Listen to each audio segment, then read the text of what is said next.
దేవునికి స్తోత్రములు. మీ అందరికీ నా వందనములు. ఈరోజు దేవుని వాగ్దానము. బాధించేవారు మీకు దూరంగా నుందురు. యెషయా గ్రంథం 54:14 పరిశుద్ధుడైన మన ప్రభువైన యెహోవా బాధించేవారు మీకు దూరంగా నుందురు అని మనతో సెలవిస్తున్నారు.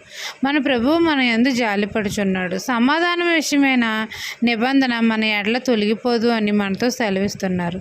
గాలివాన చేత ఆదరణ లేక కొట్టబడి ఉన్న మనల్ని నీలాంజనములతో మన కట్టడలను కడతాను, నీలములతో ఈ పునాదులు వేయుదును అని మనతో సెలవిస్తున్నారు. మన పిల్లలు యెహోవా చేత ఉపదేశం నొందుతారు. నీతిగల దానివే స్థాపించబడదు అని మన ప్రభువు మనతో సెలవిస్తున్నారు. మనం భయపడిన అవసరం లేదు. మనల్ని బాధించేవారు మనకు దూరంగా ఉంటారు.